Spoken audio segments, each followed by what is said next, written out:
Hey, it's Joe.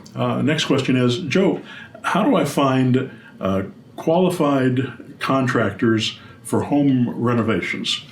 So if you're buying a property, let's say, take the property that, the type of property that we would get. We'd get a property that we get it on a land contract, and maybe we'll get it for $30,000, and it needs $20,000 worth of work. And once we have that, $20,000 worth of work in it, it'll be worth $80,000. So we end up having $50,000 into the property. We have $30,000 of equity, and we have a property that's really in pristine condition after it's done, because we're going to go through and redo all the carpet and roof and air conditioning and heating, and just clean up the entire property and turn it into a really pristine, nice place to live that we can find good tenants for.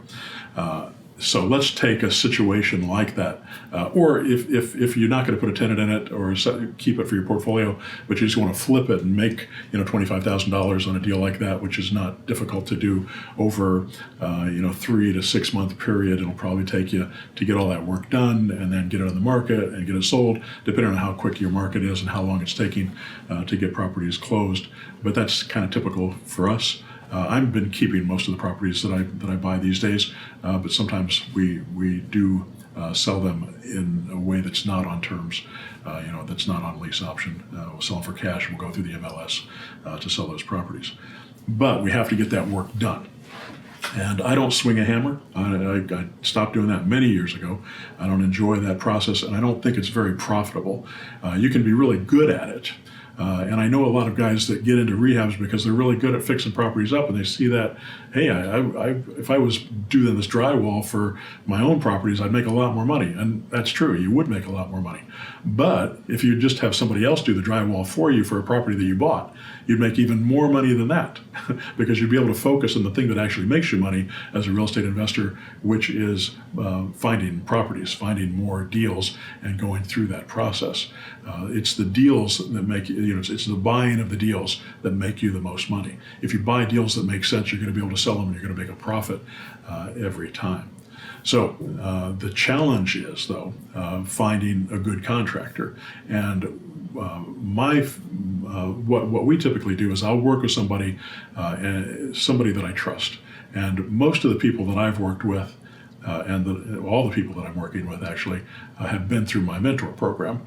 So I know them, I've seen what they've done, I've seen what they've been successful with, I've been able to get to know them, they've become my friends, and then they come across a deal that they like, and they say, hey Joe, we've got this deal, would you be interested in investing in it?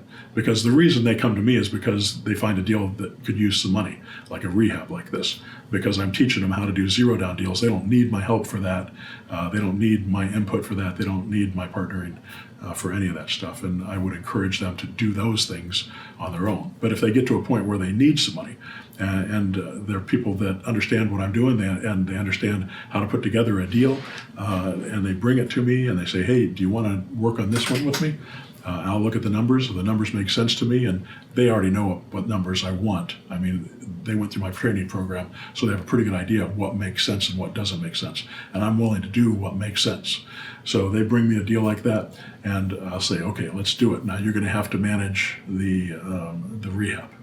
Now they're not going to do the rehab; they're just going to manage the rehab. And that's going to be part of what they're bringing to the table. They're going to find the deal, they're going to manage the rehab, they're going to get a tenant in there, they're going to make sure it's managed properly.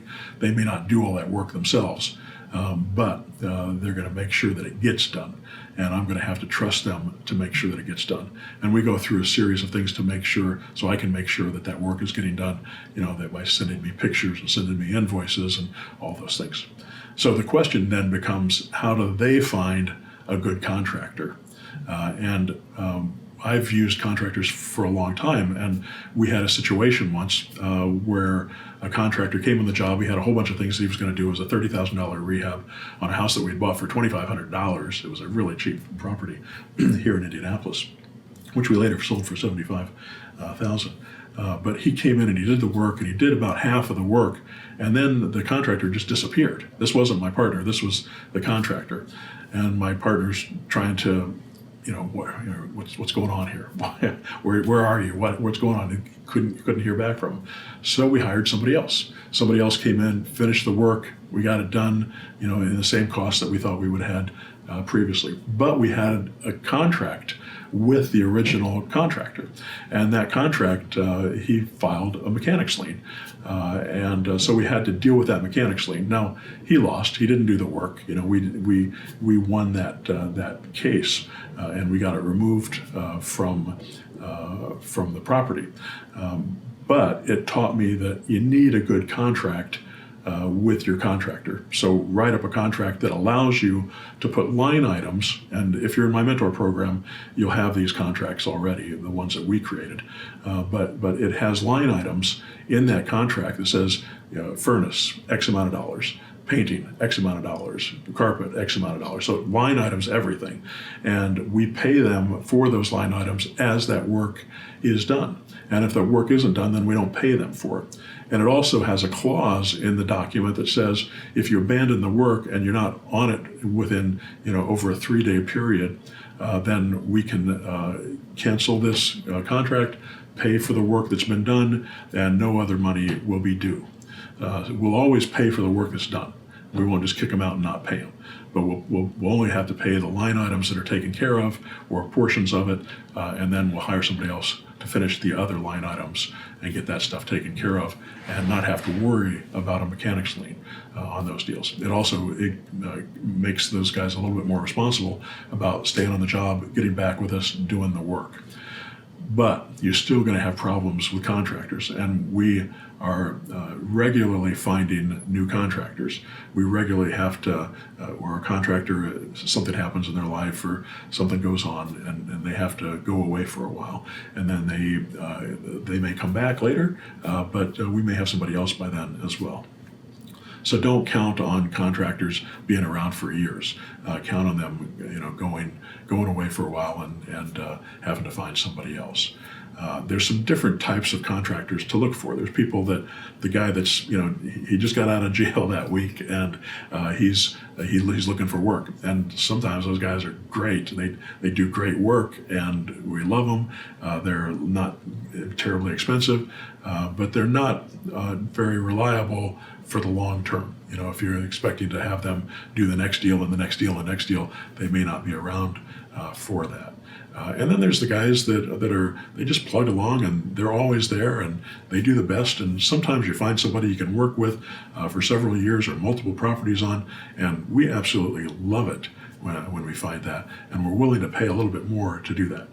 Now, some people, and especially new investors, they'll go and they'll look at Emily's List, or they'll go look at all these different review sites to find the contractor for a specific job that's best at that particular job. And it's very likely that the job that they come in and they do will be a good job. They'll do great at it. But it could cost you almost twice as much to go in that direction than it would be to find somebody who can do multiple things and maybe not do quite as good a job, but still do a good job, do a competent job, and it cost substantially less money. So you have to decide which makes the most sense for you. And one of the things I've seen, especially with new investors, when they first do this, their costs for their rehabs is substantially higher than they thought it was going to be because they go with people that have much higher ratings on the internet. And it doesn't necessarily mean that they're going to do a better job for you.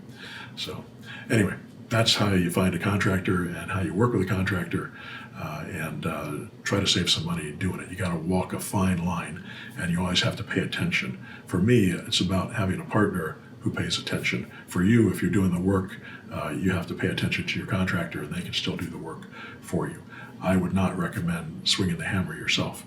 You're going to make $15 an hour swinging a hammer, but you can make thousands of dollars an hour if you're putting deals together. So focus on putting the deals together rather than doing the work yourself. All right, subscribe to the page. Go to my blog, joecrumpblog.com. Sign up for my free newsletter.